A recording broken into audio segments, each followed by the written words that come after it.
Baik, terima kasih Pak Dr. Arwil Dayanto MPD. Bismillahirrahmanirrahim. Assalamualaikum warahmatullahi wabarakatuh. Alhamdulillahirrahmanirrahim. Wassalatu wassalamu asyrafil anbiya wal mursalin. Sayyidina Muhammadin wa alihi washabihi ajmain amma ba'du. Puji syukur hari ini kita masih diberikan nikmat sehat, umur panjang sehingga kita bertatap muka dalam media Zoom ya, walaupun jauh insya Allah tidak mengurangi manfaat ataupun hikmah dalam proses perkuliahan pada hari ini. Yang kami banggakan Bapak Dr. Arwil Dayanto ya, Bapak Dr. Arwil Dayanto MPD selaku dosen pengampu mata kuliah yang pada mata kuliah hari ini adalah dan ilmu pendidikan sama Dr. Abdul Qadir Masaung MPD. Baik, terima kasih Pak Dr. Arwil. Pada kesempatan hari ini saya akan mempresentasikan sebuah materi. Jadi judulnya ini saya rangkum memang Pak dari 3 sub materi yang kemarin diberikan tanggung jawab kepada kami. Ada 3, sehingga saya mengakomodir semuanya menjadi satu judul, yaitu perkembangan ilmu pendidikan. Pada kesempatan ini memang materinya merupakan materi awal, namun isi ataupun substansinya ini cukup berat ya dari pandangan saya, walaupun dia masih mengawali proses perkuliahan awal ini, namun kajian-kajiannya cukup berat menurut saya, karena memang untuk literatur dan sebagainya masih mentah untuk saya peroleh.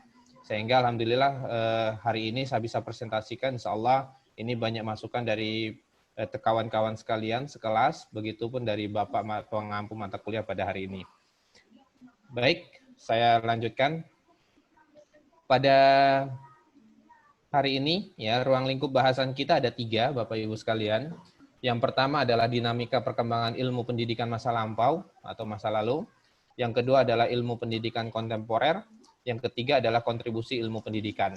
Jadi 3 ruang lingkup ini cukup banyak literatur yang saya cari, baik itu dari buku, ya, buku S2 kemarin saya buka kembali, begitupun buku-buku e-book itu saya berusaha akses, begitupun dengan jurnal itu saya berusaha cari, termasuk alhamdulillah saya memperoleh juga proceeding dari Pak Dr. Arwil ya, yang pada saat itu memasukkan proceeding tentang pendidikan kontemporer ini ya, mengenai dengan generasi emas di Universitas Negeri Padang ya.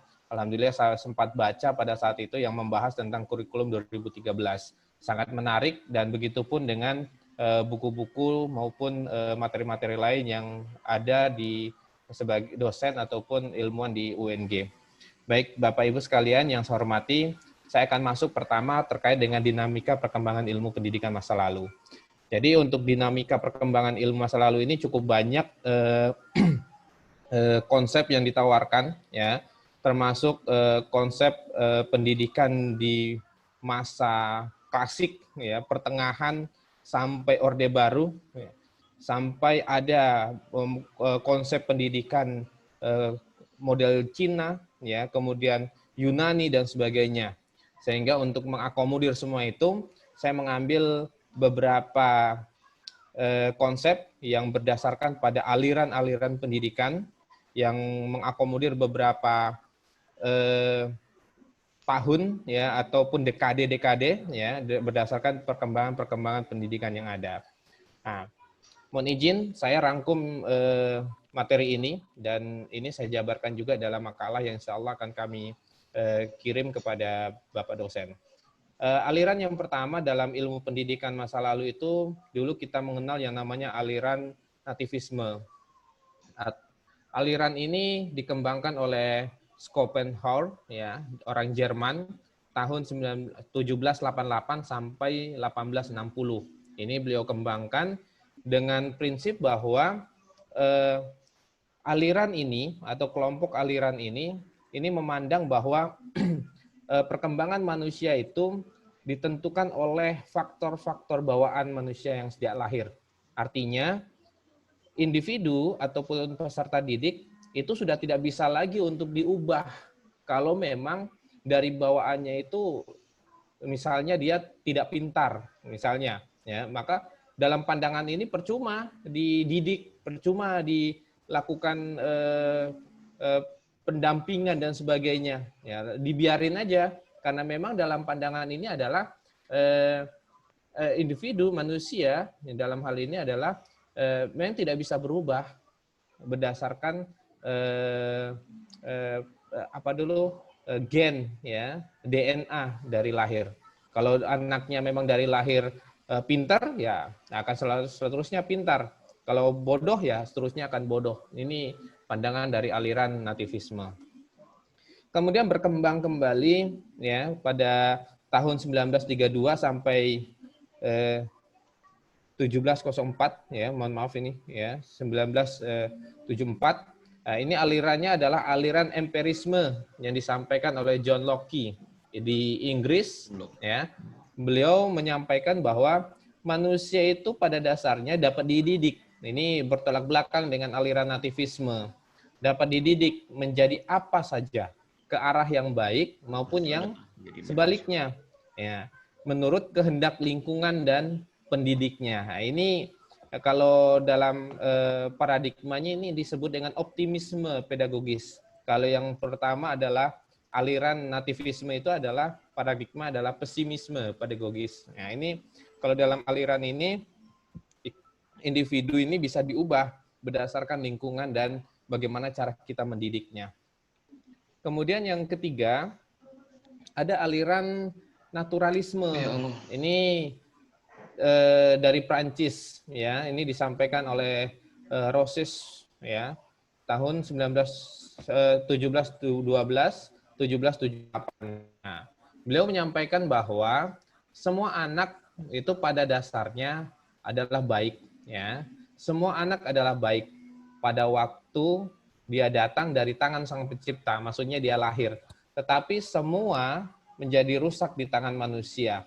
Nah, ini dia hampir mirip dengan di atas, ya, paradigma positivisme pedagogis, ya. Nah, ini dia lebih menekankan pada sebuah lingkungan, ya, maupun sebuah perilaku, ya, karena memang sekarang ini juga sebenarnya sudah nampak di kondisi kita saat ini bahwa perubahan anak, ya, dipengaruhi oleh lingkungan, ya, bukan hanya didasari dari sejak mereka lahir. Kemudian yang keempat, ada namanya aliran konvergensi. Ini disampaikan oleh William Serm, ya, di Jerman 1871 sampai 1939. Beliau menyampaikan bahwa pendidikan itu tergantung dari pembawaan dan lingkungan, seakan ada dua garis lurus yang menuju satu titik temu. Nah, ini menurut aliran konvergensi, ya, ini lebih luas lagi, ya, lebih mengawinkan antara orang yang akan mendidik, ya, bawaan anak itu sendiri maupun lingkungan yang ada. Kemudian yang terakhir adalah Bapak pendidikan kita. Ini adalah Bapak Ki Hajar Dewantara, dengan konsepnya yang selalu kita dengar, yang selalu kita laksanakan, ya, menjadi patwah ataupun menjadi teladan, ya, untuk kita semua, yaitu Tutwuri Handayani. Di mana dalam Tutwuri Handayani itu ada 3 falsafah yang menjadi patokan untuk kita semua, menjadi dasar, ya, untuk bisa menjalankan pendidikan. Dalam 3 falsafah ini kita kenal yang pertama adalah Ingarso Sungtulodo, ya.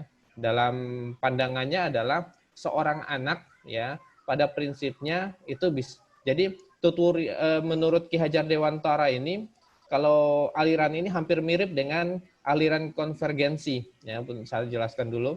Aliran konvergensi, dia lebih mengkombinasikan antara lingkungan, kemudian karakter ataupun watak dasar dari peserta didik itu sendiri, itu atau anak, dan lingkungan dan yang akan mendidiknya. Sehingga Tutwuri Handayani ini mengklasifikasi kembali menjadi 3. Yang pertama adalah Ingarso Sungtulodo, ya, istilahnya kalau kita sebagai guru, ya, kalau di depan itu kita harus menjadi tuntunan, Ya, jangan sekedar jadi tontonan. Ya, sekarang ini kebanyakan kan guru hanya sekedar tontonan saja sebagai penghibur. Nah, namun tidak menjadi tuntunan yang akan nantinya menginspirasi apa-apa yang akan mereka lakukan di dunia nyata. Nah, ini yang kelemahan kita. Kita lemah dalam hal suri tauladan, khususnya anak-anak kita sekalian. Yang kedua adalah Ingmadia Mangunkarso. Artinya di tengah itu sebagai pendamai, penyejuk, sehingga kemarin kita bisa melihat bahwa seorang guru itu tidak hanya sekedar mengajar, tetapi dia harus mampu memiliki nilai-nilai humanisme, memiliki kemampuan untuk merangkul, ya, untuk bagaimana memberikan penguatan antara bagaimana belajar untuk bisa diterima oleh peserta didiknya. Sehingga yang terakhir ini sangat cocok, yaitu Tuturi Handayani, seorang pendidik itu juga harus bisa menjadi motivator, ya, harus bisa menjadi penyemangat untuk peserta didiknya, ya. Kemudian ini saya kira yang 5 poin yang sangat penting ya menurut Diah Kumalasari. Jadi ini saya ambil ilmu pendidikan masa lalu menurut aliran ini, 5 aliran ini dari Diah Kumalasari yang merupakan materi diklat ya di Universitas Negeri Yogyakarta tahun 2008.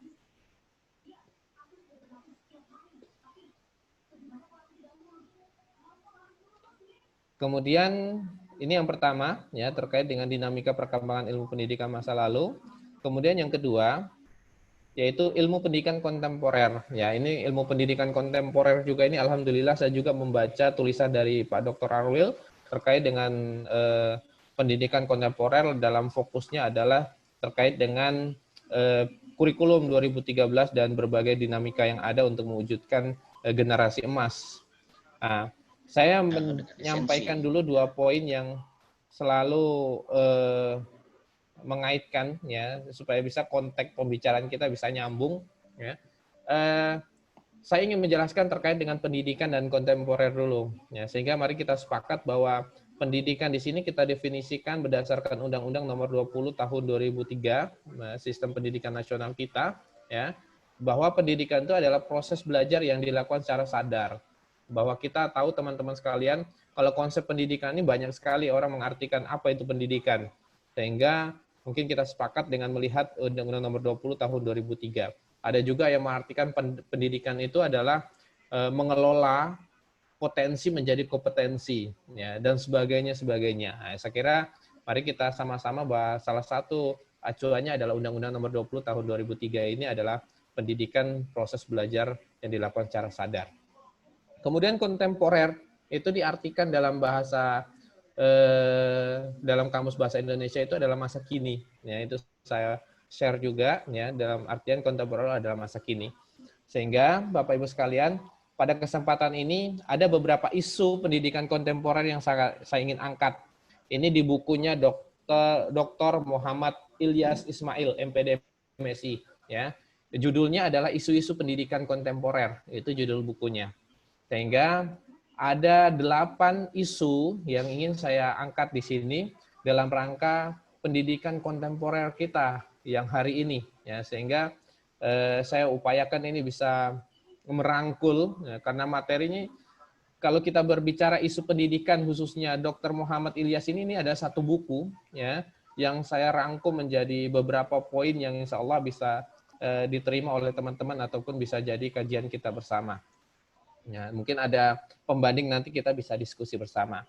Teman-teman sekalian, ada 8 isu pendidikan kontemporer yang bisa menjadi fokus kita bersama di era saat ini ya, di era disrupsi ya, kemudian perkembangan pendidikan sekarang ini dengan Mas Nadiem sebagai Menteri Pendidikan dan Kebudayaan dan sebagainya nanti bisa kita lihat. Yang pertama adalah homeschooling ya, homeschooling ya, ini mungkin teman-teman cukup familiar ya terkait dengan homeschooling ini karena sebenarnya ini di Indonesia sudah dilaksanakan, bahkan sudah jauh-jauh hari ini sudah dilaksanakan. Cuma tidak familiar di lingkungan masyarakat untuk pelaksanaannya ataupun prakteknya. Kalau memang legalitasnya itu sudah cukup lama terkait dengan homeschooling. Nanti saya akan jelaskan secara detail. Kemudian yang kedua adalah pendidikan Islam. Nah, memang kalau kita share di berbagai media, khususnya media online, Facebook, ataupun Google dan sebagainya, pendidikan kontemporer itu seringkali dikaitkan dengan pendidikan Islam. Ya, seolah-olah pendidikan Islam itu menjadi solusi dari pendidikan kontemporer masa kini. Kemudian yang kedua adalah pendidikan multikultural. Ini nanti saya juga akan ada satu slide, jadi setiap poin ini ada satu slide yang bisa mengakomodir insya Allah. Kemudian ujian nasional. Nah, ujian nasional ini sengaja saya angkat kembali terkait dengan isu pendidikan kontemporer, yang mungkin sekarang ini dinamikanya sudah mulai berbeda. Kemudian kurikulum 13. Ya, kurikulum 13, mohon izin Pak Dr. Alwi, saya kembali angkat ini dalam rangka kita menyamakan persepsi terkait dengan dinamika yang ada. Kemudian otonomi daerah ini juga menjadi isu pendidikan kontemporer kita, ya. Ranah wewenang dari daerah dalam mengelola perguruan tinggi ataupun mengelola pendidikan yang ada di tingkatan SD hingga tingkatan menengah, ini juga mungkin kita bisa lihat. Kemudian ada pendidikan karakter, ini juga saya kira kita tidak asing dengan ini. Kita tahun kemarin hingga hari ini selalu kita membahas tentang pendidikan karakter. Saya kira tidak salah kalau kita juga mengangkat tentang pendidikan kontemporer dengan isu pendidikan karakter. Terakhir adalah Merdeka Belajar. Ini saya tambah ya. Ini saya tambah sendiri, karena dalam buku ini belum ada terkait dengan Merdeka Belajar, ya. Sehingga saya ingin mengangkat tentang Merdeka Belajar sebagai bagian dari isu pendidikan kontemporer. Baik Bapak Ibu, saya akan mulai dengan homeschooling. Mungkin saya akan jelaskan tidak terlalu panjang, singkat, insya Allah bisa mengakomodir. Ada di sini saya mengangkat judul dengan homeschooling versus sekolah reguler, ya. Jadi Bapak Ibu sekalian, ada persamaan dan perbedaan memang antara homeschooling dengan sekolah reguler. Kalau persamaan itu yang pertama adalah sekolah dan homeschooling merupakan model pendidikan anak. Jadi sama-sama untuk anak, ya. Kemudian yang kedua adalah sekolah dan homeschooling itu sama-sama bertujuan untuk mencari kebaikan bagi anak. Ya, tujuan pendidikan ya untuk mencerdaskan anak, ya, untuk mencapai kompetensi yang diharapkan dan sebagainya. Kemudian sama-sama dapat mengantarkan anak-anak pada tujuan pendidikan yang tadi, ya. Melalui standar pendidikan, 8 standar pendidikan bisa tercapai dan seterusnya, keterampilan pendidikan dan sebagainya bisa tercapai. Itu sama-sama antara homeschooling dengan sekolah reguler. Akan tetapi, ya ini ada perbedaannya antara homeschooling dan sekolah reguler. Ya, perbedaan yang pertama adalah sistem sekolah itu kan terstandarisasi. Kalau homeschooling itu mereka sesuai dengan kebutuhan anak dan kondisi orang tua. Sehingga yang kedua perbedaannya adalah pengelolaan di sekolah, ya. Kalau reguler pengelolaannya itu di sekolah, ya. Kalau homeschooling pengelolaannya itu tergantung pada orang tua. Orang tua yang memilih sendiri kurikulum dan materi ajar untuk anak. Ya. Ini yang berbeda. Yang ketiga adalah jadwal belajar di sekolah telah tertentu. Jadi biasanya kalau di sekolah itu kan Senin sampai Jumat atau Senin sampai Sabtu. Ya, kalau di homeschooling ya tergantung kesepakatan orang tua dan anak. Ya, kapan siap ya. Bisa saja setiap hari, bisa saja juga dengan range waktu tertentu berdasarkan kesepakatan. Kemudian yang selanjutnya adalah tanggung jawab pendidikan di sekolah diselenggarakan didelegasikan orang tua kepada guru dan sekolah. Berbeda dengan homeschooling. Itu homeschooling itu tanggung jawab penuhnya kepada orang tua, ya. Kemudian yang selanjutnya adalah peran orang tua di sekolah relatif minimal, ya, lebih sedikit maksudnya, ya, peran orang tua kalau di sekolah. Ketimbang di homeschooling, peran orang tua itu sangat vital dalam menentukan keberhasilan pendidikan anak. Jadi penerapan homeschooling ini memang tidak semua itu diminati, ya, tidak semuanya itu bisa diterapkan karena tergantung orang tua. Kalau orang tua memang paham terkait dengan homeschooling ya bagus dan orang tua ini mengerti terkait dengan pendidikan ya itu lebih baik. Akan tetapi kalau tidak ya ini bermasalah. Kalau di Indonesia ini saya kira sudah ada yang menerapkan, salah satu public figure itu adalah Deddy Kobuzer, itu kalau saya tidak salah, Deddy Kobuzer, dia juga menerapkan homeschooling ini dengan ada juga beberapa artis figur ataupun public figure juga menerapkan ini. Kemudian terakhir adalah pada model belajar di sekolah, ya ini perbedaannya. Nah, sistem sudah mapan dan orang tua tinggal memilih dan mengikuti. Ya, jadi sudah diatur oleh sekolah karena biasanya di sekolah itu sudah ada kalender akademiknya, sudah kalau dalam pembelajaran itu sudah ada protanya, sudah ada prosennya, bahkan sudah ada RPP-nya dan sebagainya. Ini berbeda dengan homeschooling. Nah, homeschooling ini membutuhkan komitmen dan kreativitas orang tua untuk mendesain dan melaksanakan homeschooling secara berdasarkan kebutuhan anak. Jadi berdasarkan kebutuhan anak. Karena anak-anak itu berbeda potensinya. Ada yang lebih suka belajar dengan musik misalnya, ada yang lebih suka belajar dalam keadaan senyap dan sebagainya. Atau ada juga minat-minat yang berbeda, ada yang suka perhitungan, ada yang lebih suka bahasa dan sebagainya. Ini yang mungkin juga menarik untuk bisa kita contoh kalau memang kita bisa. Nah, ini dasar hukumnya teman-teman sekalian, Undang-Undang Republik Indonesia Nomor 20 Tahun 2003. Saya kira sama dengan standar pendidikan nasional kita, ya, hanya dia berada pada pasal 27 ini. Khusus untuk legalitas luaran, ya, tentunya berbeda dengan antara homeschooling dengan sekolah reguler. Kalau homeschooling mereka ijazahnya itu biasanya tetap dikeluarkan oleh Departemen Pendidikan dan Kebudayaan atau pusat, ya, tapi melalui sistem paket A yang setara dengan SD, paket B yang setara dengan SMP, paket C yang setara dengan SMU. Ini yang membedakan sehingga biasanya sehingga prosesnya itu berada di rumah, tapi saat proses seleksi atau saat ujian dan sebagainya itu bisa bekerja sama dengan pemerintah dalam lembaga pendidikan tertentu. Itu ya. Kemudian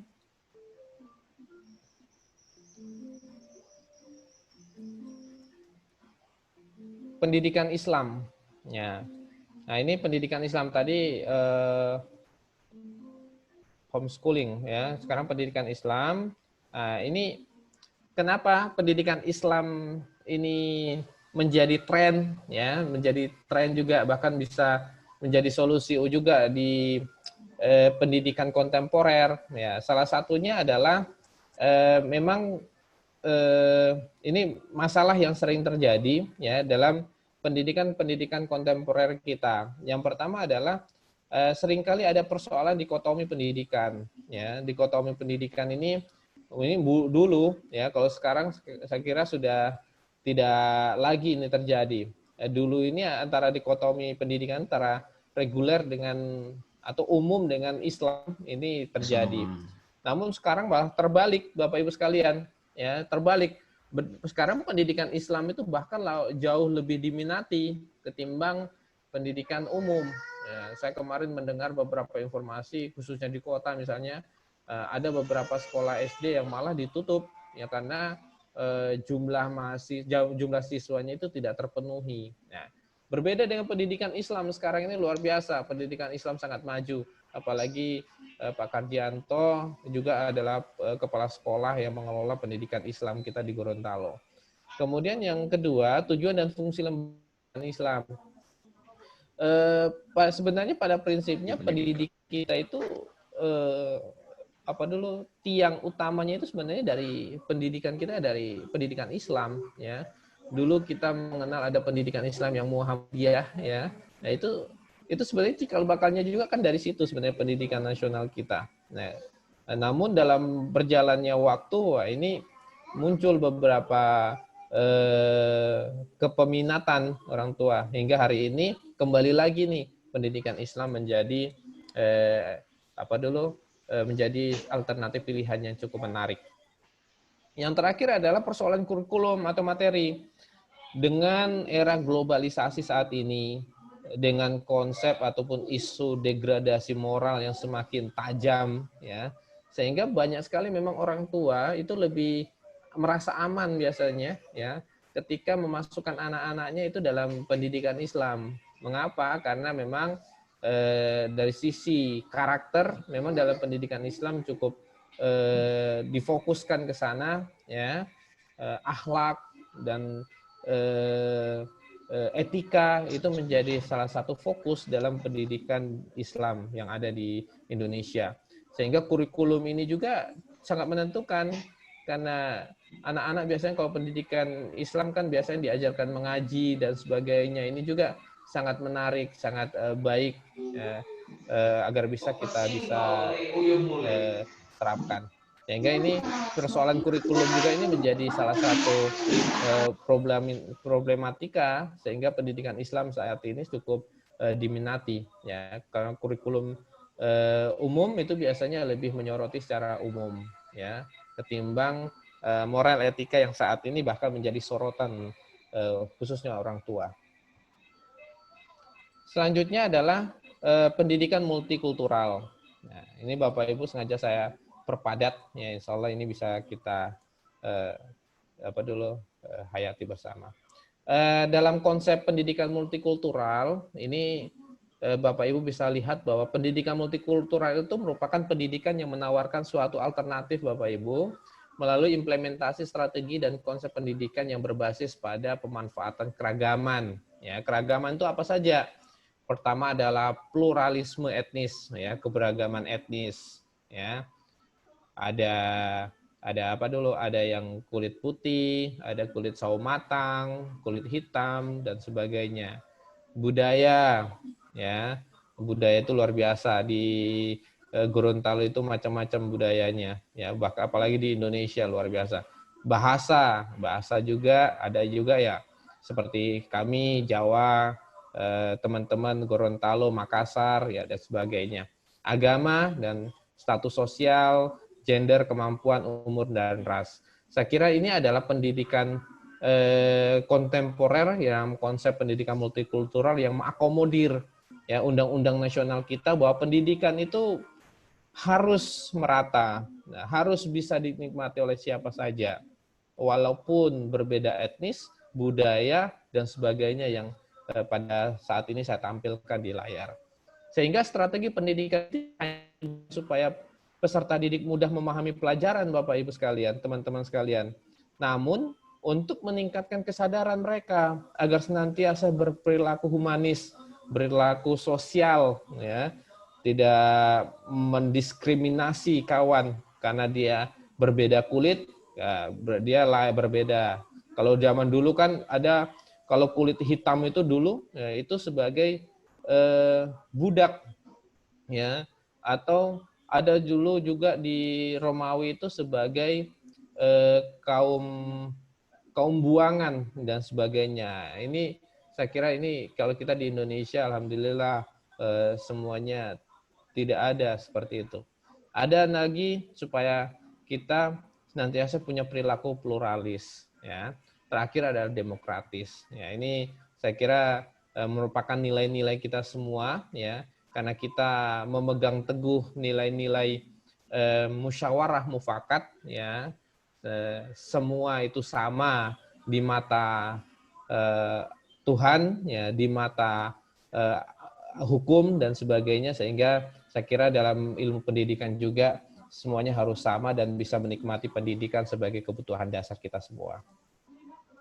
Kemudian ujian nasional. Nah, saya kira ujian nasional ini kemarin sempat ramai, ya, sempat ramai diperdebatkan di para pelaku pendidiknya ataupun para pengamat pendidikan, ya. Karena memang ujian nasional ini ada beberapa efek, Bapak Ibu sekalian, ya, beberapa akibat. Ya. Yang pertama adalah terjadinya disorientasi pendidikan di sekolah, ya. Karena adanya diskriminasi, ya, pengabaian terhadap mata pelajaran lain. Karena ujian nasional itu kan tidak semua mata pelajaran itu di-UN-kan atau UN-kan, ya. Paling hanya bahasa Indonesia, ya, matematika, dan beberapa mata pelajaran lainnya. Namun yang lainnya tidak ya, sehingga dari segi diskriminasi juga ini ada diskriminasi mata pelajaran. Sehingga memang ujung-ujungnya lagi diskriminasi ini atau disorientasi ini adalah hanya berorientasi hasil, bukan dalam proses yang selama ini sudah dijalankan. Kalau SD 6 tahun, kalau SMP 3 tahun, SMA juga 3 tahun, ya. Kemudian Bapak Ibu sekalian, proses pembelajaran yang tidak bermakna. Ya, biasanya gini, ada istilah kalau mau ujian nasional itu ada pengayaan. Itu biasanya dipelintir bahasanya, bukan pengayaan tapi penganiayaan. Ya. Karena ini salah satu bentuknya adalah proses pembelajaran yang tidak bermakna. Guru itu biasanya mengejar target bagaimana memberikan ini loh soal-soal yang kayaknya akan keluar. Nah, sehingga anak-anak itu biasanya stres, ya. Sekolah 3 tahun lamanya yang ujung-ujungnya dipelajari hanya soal-soal yang satu buku. Sehingga zaman dulu itu ada ada kebiasaan-kebiasaan aneh, ya. Sebelum biasanya ada mereka bakar satu buku kemudian campur dengan air minum, ada yang kedukun dan sebagainya. Itu saya kira sebagian dari efek yang negatif, ya, karena memang pembelajaran ini tidak bermakna. Guru sudah ngoyong-ngoyong melakukan proses pengajaran dengan standar kelulusan dan sebagainya, sudah ngurus KKM dan sebagainya. Nah, ternyata hanya didasarkan pada ujung-ujungnya hanya soal-soal yang dikira-kira akan keluar. Namun sekarang saya kira sudah aman, ya. Ini ujian nasional kemarin. Kemudian yang ketiga adalah upaya-upaya yang tidak fair, tidak adil, ya. Ini seperti saya singgung di atas tadi nomor 1, bahwa biasanya teman-teman sekalian bahwa ujian nasional itu hanya sebagai bentuk pencitraan, ya, atau prestise dari sebuah sekolah. Kalau dia lulus 100%, wih sekolahnya hebat, ya. Kalau tidak 100%, wah itu perlu dipertanyakan, ya. Ini padahal kan tidak seperti itu sebenarnya, ya. Nah, ini juga menjadi, karena memang ada juga secara politis pendidik dari segi politik itu juga melihat itu, ya. Kalau ada penekanan juga. Yang keempat tadi adalah ranah kognitif yang lebih diukur, ya, sehingga memang biasanya saya teringat sekali dulu waktu SMA dulu, ada teman yang tidak pernah masuk, ya, sering bolos, tiba-tiba dapat juara umum, ya, aneh, ya. Ada yang teman-teman yang rajin, bahkan biasanya juara 1 umum setiap semester, malah tidak lulus. Itu saya teringat dulu sekali gitu, sehingga muncul apa dulu namanya ini, penurunan semangat, motivasi untuk studi, sehingga ini menjadi persoalan juga. Terakhir adalah keputusan yang tidak fair. Kenapa? Ini tadi ujian nasional yang sebagai penentu. Oke. Yang terakhir, ya, keenam adalah menutup akses pendidikan berkualitas bagi masyarakat miskin. Karena ada beberapa perguruan tinggi, khususnya kalau dari SMA ke jenjang selanjutnya, itu melihat standar ujian nasionalnya. Ya. Ada perguruan tinggi yang bagus, ya, nah, itu melihat standar nasional. Kalau memang standar, maksudnya nilai nasionalnya. Kalau memang tidak memenuhi standar, ya maka tidak bisa diterima. Sehingga ini juga salah satu bagian dari menutup akses pendidikan berkualitas. Namun sekarang saya lihat, kami lihat sendiri sudah terjadi pergeseran, ya, bahwa kelulusan sekarang ini bukan satu-satunya ditentukan oleh ujian nasional, tetapi ada nilai raport yang memang menjadi penentu anak-anak kita yang baik itu SMA maupun SMP itu diluluskan. Sehingga alhamdulillah ini Menteri Pendidikan sudah membuka ruang sehingga nilai-nilai diskriminasi dan nilai-nilai lainnya yang bersifat tidak baik itu bisa diminimalisir.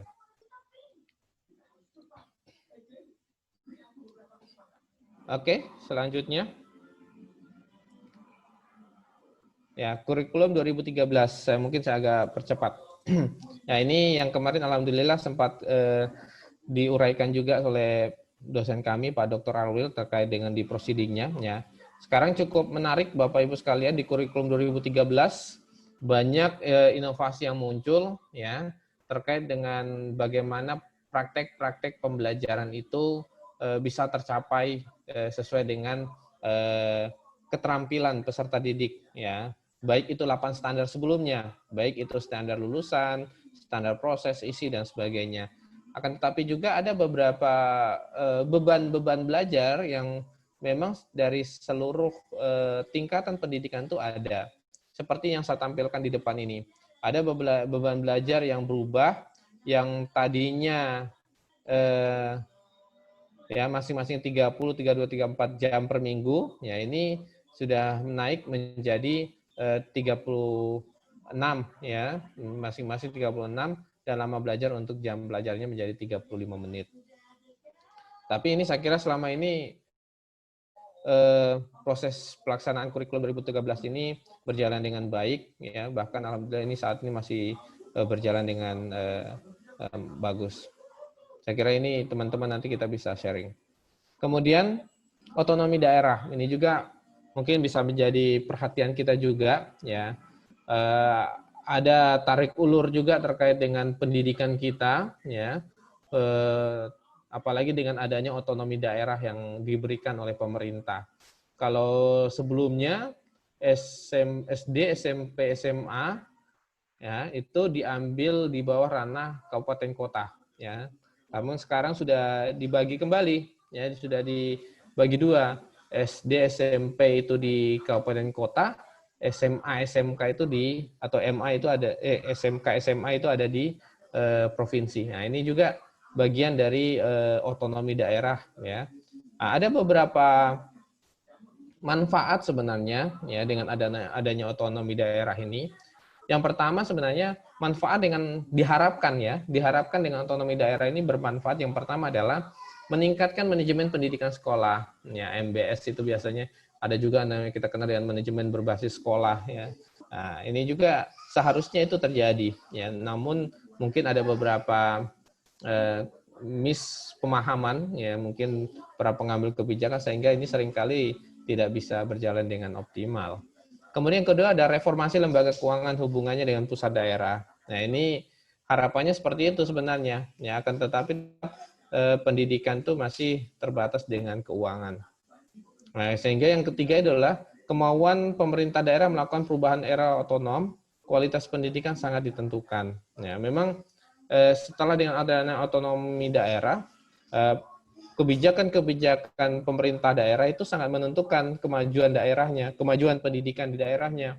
Nah, apalagi sekarang baik provinsi ataupun kabupaten diberikan ranah, baik ranah kebijakan maupun ranah keuangan untuk mengelola pendidikan agar lebih baik lagi. Kalau pemerintah daerahnya tidak fokus dalam pendidikan, ya maka kasihanlah pendidikan di daerahnya. Kalau fokus, ya insya Allah lebih baik. Ini lagi tergantung dengan pemerintah daerah.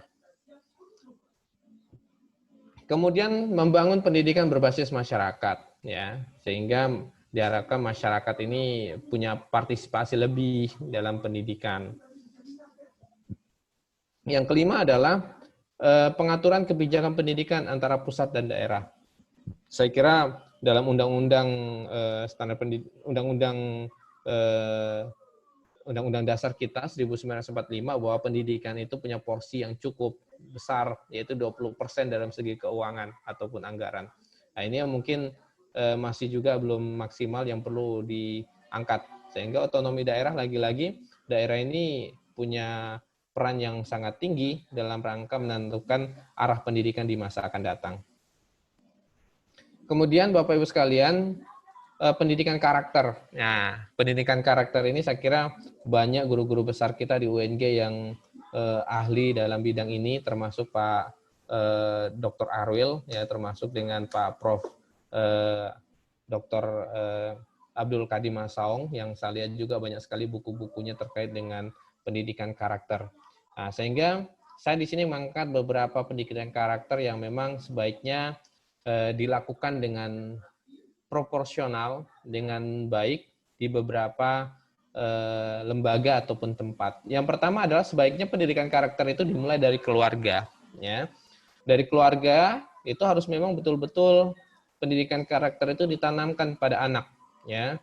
Karena memang pernah ada pepatah bilang, buah jatuh tak jauh dari pohonnya.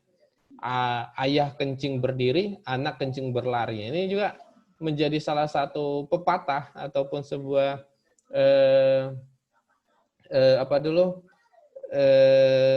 nasihat untuk kita semua, bahwa memang pendidikan karakter itu harus dimulai dari keluarga. Tidak boleh langsung diarahkan kepada pendidikan ya ataupun sekolah. Semuanya karena pendidikan dan sebagainya. Nah, ini menjadi persoalan ya selama ini, sampai saat ini saya kira masih terjadi. Bahkan seharusnya pendidikan karakter itu dimulai dari keluarga.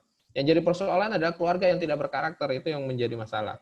Nah, yang kedua adalah pendidikan karakter di sekolah. Ya, alhamdulillah sekarang ini juga sekolah sudah mulai melirik ya, bahkan sudah mulai ada, dengan ada full day school kemarin juga saya kira karakter juga diterapkan ya, karena kemarin saya juga meneliti terkait dengan full day school untuk penelitian dosen pemula ya. Nah, alhamdulillah dengan pendidikan karakter di sekolah khususnya full day school kemarin sudah cukup baik ya. Ada juga pendidikan berbasis karakter ya dan sebagainya. Ini kemarin ada program-program untuk kebijakan yang diterapkan oleh daerah ya, melalui yang dicanangkan oleh pusat, kemudian implementasi di daerah juga alhamdulillah ini sudah dilakukan di daerah-daerah atau di sekolah-sekolah. Nah, ini sehingga ini menjadi stimulus meminimalisir atau menetralisir ya setidaknya karakter-karakter yang dari keluarga tidak diberikan, insya Allah ini bisa diberikan di sekolah.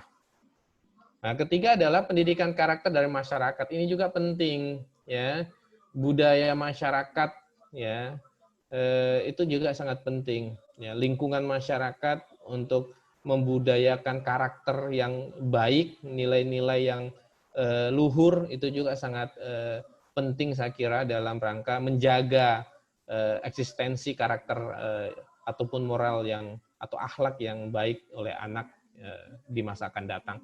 Karena memang kayak untuk mewujudkan generasi emas ke depan ya salah satu indikator utama itu adalah karakter ya. Itu karakter yang sangat penting. Gitu. Ini tentang pendidikan karakter. Kemudian ya terakhir adalah merdeka belajar. Ini merdeka belajar ini saya ambil di beberapa situs ya. Sehingga ini mungkin bisa juga jadi pembanding teman-teman, saya nanti kita bisa diskusikan. Yang di Merdeka Belajar seperti Pak Dr. Alwi sampaikan tadi, memang yang paling substansi di Merdeka Belajar adalah perguruan tinggi itu punya otonomi ya untuk bagaimana mencapai capaian-capaian visi misinya ya. Kalau tadi di VIP ada berdaya saing ya, mungkin bagaimana mewujudkan berdaya saing tadi ya, mungkin salah satunya tadi luaran di S3, salah satunya adalah dengan adanya pengajaran berbasis luaran dan sebagainya, sehingga sangat penting untuk mencapai visi misi dan sebagainya. Nah, ada 4 poin yang saya angkat di sini terkait dengan Merdeka Belajar. Yang pertama adalah ujian sekolah berbasis nasional ini itu diganti dengan asesmen ataupun seperti portofolio, penugasan, seperti tugas kelompok, karya tulis dan sebagainya. Ini yang mungkin kemarin kita sempat dengar ya. Ada perubahan asesmen ataupun penilaian akhir yang dilakukan, yang dicanangkan oleh Mas Menteri Nadiem Makarim. Kemudian 2021 itu ujian nasional diganti. Kemarin teman-teman Pak Karji dan Ibu Kadis ya, Ibu Henrita ya, pasti sebagai pelaksana ataupun perumus kebijakan juga lebih memahami ini, bahwa tahun 2020 dengar-dengar kemarin ya, itu adalah terakhir ujian nasional. Ya, mudah-mudahan Mas Menterinya tidak diganti dengan gunjang-ganjing reshuffle sekarang ya. 2021 itu diganti dengan konsep yang lainnya. Nah, kemudian ada RPP dipersingkat ya, dulu sampai 5-10 lembar, sekarang hanya 1 lembar ya, agar lebih guru supaya tidak lebih fokus pada administrasi. Ya. Ini juga ada zonasi PPDP, penerimaan peserta didik baru, lebih fleksibel. Ini di Jakarta lagi rame nih, ya. PPDP berbasis umur, ya. Ini juga lagi rame. Nah, zonasi PPDP lebih fleksibel ini maksudnya, kalau ada Mas Nadi menyampaikan adalah komposisinya jalur zonasi itu menerima siswa zonasi itu 50%. Jadi 50% itu dilihat dari rumah atau peserta didik yang dekat sekolah, ya, dekat-dekat sekolah, jangan di luar ataupun jauh dari sekolahnya atau di luar wilayah. Jalur afirmasi prestasi itu minimal 15%. Ya, itu kemudian jalur perpindahan ya maksimal 5%. Nah, ini menjadi indikatornya. Ya. Terakhir adalah kalau khusus kampus ada yang lebih lagi menarik ini, ya. Kampus Merdeka, Merdeka Belajar. Nah, ini ada juga kebijakan bahwa mahasiswa itu diberikan hak, ya, untuk mengambil mata kuliah perkuliahan 3 SKS di luar program studi. Kalau saya sekarang misalnya, mungkin S3 enggak ya, mungkin S1 misalnya, kalau saya sekarang misalnya kuliah di ilmu pendidikan, saya suka fotografer, ya saya boleh ngambil fotografer di prodi itu selama 3 semester. Ya, sehingga ini harapannya kompetensi itu bisa lengkap. Ya, jadi sekarang yang namanya linearitas itu sudah bukan lagi atas dasar linear apa dulu pendidikannya, tapi apa dulu tupoksi dalam melaksanakan tanggung jawab di lapangan. Kemudian Bapak Ibu sekalian, ya dinamika sudah, ilmu pendidikan kontemporer sudah, terakhir adalah kontribusi ilmu pendidikan terhadap pengembangan pendidikan nasional. Ini sangat simple saya buat presentasinya, ya Bapak Ibu. Saya di sini karena cukup banyak literatur yang saya cari, kemudian saya juga pertimbangkan betul-betul bahwa kayaknya kontribusi ilmu pendidikan dalam pembangunan pendidikan nasional ini salah satunya adalah indikatornya untuk mewujudkan 8 standar pendidikan nasional. Ya, ini lebih teknis mungkin, ya. Nah, apa 8 standar pendidikan nasional itu? Tadi sempat saya singgung. Yang pertama adalah standar kompetensi lulusan. Ini yang memang selalu diwacanakan, ya, selalu digaung-gaungkan untuk mewujudkan ini, ya, 8 standar. Standar isi, standar proses, pendidik, tenaga pendidikan, kemudian terakhir ada standar penilaian pendidikan. Ini ya 8 standar ini yang kayaknya selalu jadi momok, ya, selalu jadi masalah untuk diwujudkan. Sehingga memang saya mengambil 8 standar ini sebagai acuan capaian untuk bagaimana kontribusi ilmu pendidikan itu bisa berkontribusi dalam pembangunan. Nah, Bapak Ibu sekalian, untuk mewujudkan ataupun untuk mencapai ini, ya, nah ini ada beberapa kontribusi, ya, yang diberikan oleh ilmu pendidikan. Ini saya ambil menurut pendapatnya dari John Bock, ya, dalam judul bukunya adalah Education and Development, ya, tahun 92, mengenai peran atau kontribusi pendidikan antara lain masyarakat, ideologi dan nilai-nilai sosial kultural bangsa. Ya, ini ilmu pendidikan itu, ya, itu berkontribusi dalam hal penanaman ideologi, ya, nilai-nilai, ya, sosial kultural bangsa dan sebagainya. Ini seharusnya ilmu pendidikan itu dalam pandangan John ini adalah salah satu kontribusinya ini, ya, menanamkan ideologi yang luhur, sehingga kita bisa bandingkan antara Korea Utara misalnya, ya. Kalau mereka punya itu memang cukup otoriter, tapi memang pendidikannya luar biasa, ya. Sebelum belajar dan sebagainya, ya, menyanyikan lagu kebangsaan mereka, nah, sehingga memang nilai-nilai apa dulu bela negara mereka luar biasa, ya, sudah mendarah daging. Kemudian yang kedua adalah mempersiapkan tenaga kerja untuk memerangi kemiskinan, kebodohan, dan mendorong perubahan sosial. Ya, saya kira ini adalah bagian juga saya kira untuk kontribusi ilmu pendidikan ini bisa tercapai. Ya, pastinya ya memerangi kemiskinan, kebodohan. Bodoh ini yang tentunya menjadi salah satu fokus juga. Untuk memeratakan kesempatan dan pendapatan, ya. Kemudian ini saya agak sedikit ambil rangkum bahwa peran yang pertama itu merupakan fungsi politik, ya. Kemudian yang kedua adalah dua peran lainnya adalah fungsi ekonomi. Ya, ini yang diharapkan dengan adanya peran-peran seperti ini, ya. Tapi harus didukung dengan pencapaian 8 standar yang tepat, ya, agar nantinya pembangunan nasional itu bisa tercapai. Kemudian mengapa 8 standar ini tadi sempat saya singgung? Karena 8 standar itu berfungsi sebagai dasar dalam perencanaan, pelaksanaan, dan pengawasan pendidikan dalam rangka mewujudkan pendidikan nasional yang bermutu. Itu standar, indikator ya selalu kita itu.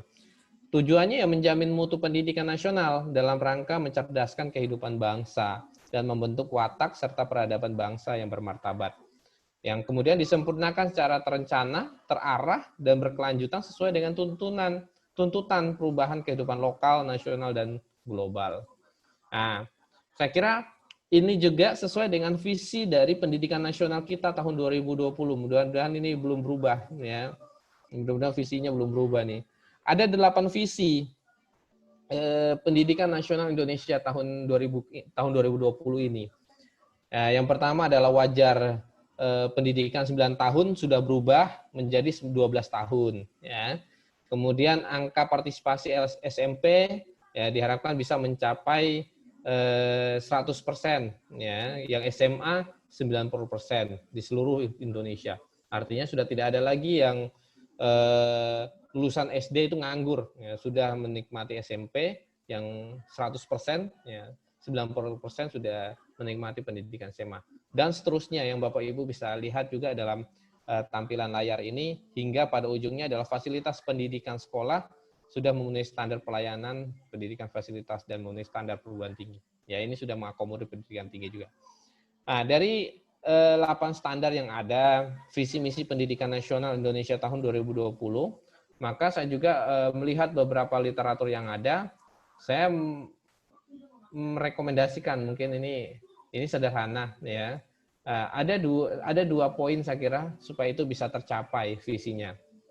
Yang pertama ini saya agak teringat dengan SM3T ya. Jadi saya gunakan SM-nya nggak ada, tinggal K3T-nya aja yang saya gunakan ya. K3T-nya itu ada kolaborasi, komitmen, konsistensi, dan tanggung jawab ya. Siapa yang 3T ini ya pemerintah ya dengan pendidikan politik yang ada ya. Ini saya cukup dengan adanya tugas ini saya cukup membaca cukup banyak terkait dengan politik pendidikan ya. Memang politik pendidikan ini harus betul-betul pemerintah dapat laksanakan dengan maksimal ya. Sebagai pengambil kebijakan dalam hal pendidikan ini seharusnya bisa dilakukan secara adil, secara merata, dan secara proporsional ya. Sehingga di sini saya mencantumkan ada istilah kolaborasi tadi. Jadi ada kolaborasi antara pemerintah, pendidik, ya, pendidik kependidikan, masyarakat, dan orang tua. Itu sudah harus. Sekarang ini zamannya itu bukan zaman lagi kompetisi misalnya, ya. Sudah zamannya adalah kolaborasi. Bahkan lebih luas mungkin kolaborasi dengan stakeholder, ya. Ada istilahnya triple helix, ya. Sekarang sudah dikenal dengan 4 helix ya, atau kalau kemarin ada pendidikan, pemerintah, dan dunia usaha, sekarang sudah tambah 1 dari Pak Wali Kota Gorontalo. Yang keempat itu adalah media massa ya, ataupun sistem informasi. Itu juga penting sekarang. Karena apa-apa ya semuanya ada di medsos ya. Nah, ini saya kira sangat penting K3T ini. Harus ada kolaborasi, komitmen ya. Ketika bilang A ya harus A ya, tidak bisa berubah-berubah ya, konsistensi ya. Kemudian tanggung jawab dan sebagainya. Yang kedua adalah optimalisasi semua lembaga pendidikan dalam Undang-Undang Nomor 20 Tahun 2003 itu sudah jelas bahwa lembaga pendidikan itu ada 3, pendidikan formal, non formal, dan informal. Ya, begitupun yang penjabaran selanjutnya di bab selanjutnya itu juga lebih dijabarkan tentang lembaga-lembaga pendidikan. Sehingga ini harus dimaksimalkan memang agar nantinya pendidikan kita yang ada di Indonesia pada umumnya ini benar-benar bisa sesuai dengan harapan ya, dengan kebutuhan kita semuanya ya untuk mewujudkan cita-cita bangsa yang kita cintai. Oke, selanjutnya terakhir ini daftar pustaka ya. Tidak semuanya saya cantumkan ya, karena ada beberapa jurnal juga yang saya ambil cuma saya enggak, karena tidak saya masukkan dalam tulisan. Izin Pak Dokter menutup ini, saya punya pantun sedikit ya. Makan nasi uduk di atas papan. Papannya yang dipenuhi cinta kasih. Hanya ini yang bisa saya sampaikan. Semoga berkenan dan terima kasih. Satu lagi, nyamuk mati berlumur darah. Ketika jatuh, dimakan ikan. Mohon maaf jika ada salah, karena itu yang kami harapkan. Terima kasih atas kesempatannya. Wassalamualaikum warahmatullahi wabarakatuh. Waalaikumsalam warahmatullahi wabarakatuh. Jadi Mas Imam, luar biasa presentasinya sore ini. Sekaligus Terima kasih, Pak. di chat bisa di download itu beberapa artikel yang saya terbitkan bulan kemarin, selama ada 8 artikel sebenarnya. Ya, 8 artikel, tapi yang ada di laptop ini hanya 4 saya kirimkan. Mudah-mudahan yang lain bisa. Siap. Itu sudah diterbitkan di Gorontalo Post itu. Ya, di Gorontalo Post. Oh ya. Terkait dengan pendidikan ya, termasuk kurikulum, ujian nasional, apa yang Mas Imam bahas itu sebagian besar ada di artikel itu. Siap. Kemudian itu bisa menjadi pembanding atau menambah khasanah buku chapternya, itu ya. Jadi terima kasih Pak. Tolong dianukan itu, di download, bisa itu diambil, dipindahkan ke laptopnya itu. Ya. Itu pertama. Yang kedua, sudah Pak.